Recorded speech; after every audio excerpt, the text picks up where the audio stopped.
Hi praise lord, ఎలా ఉన్నారు?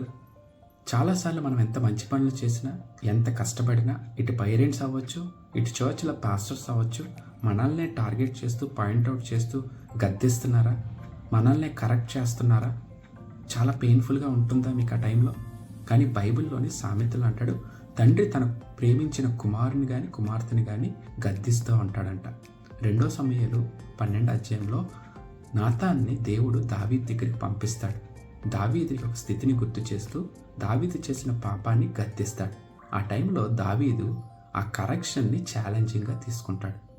అప్పుడు దేవుని సన్నిధిలో గోజాడి ప్రార్థించి కన్నీరు కార్చి దేవుని నుండి అధికమైన ఆశీర్వాదాలు పొందుకుంటాడు.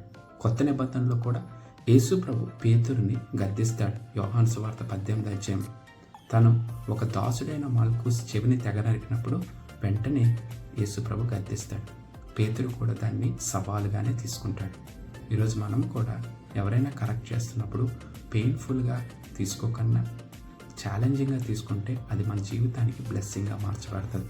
గలతీయులకు రాసిన పత్రిక 6వ అధ్యాయం 1వ వచనం అంటాడు, ఎవరైనాను ఈ యొక్క శోధనలో కానీ తప్పిదముల్లో కానీ చిక్కుపడిపోతున్నప్పుడు ఆత్మ సంబంధులైన మీలో ప్రతి వారిను సాత్వికమైన మనసుతో అట్టి వారిని మంచి దారిని తీసుకొని రావాలని మనకి బైబిల్ చెప్తుంది.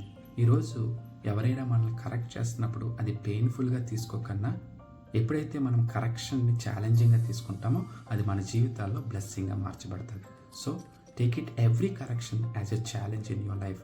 It will turn into a blessing in your life. Thank you. God bless you.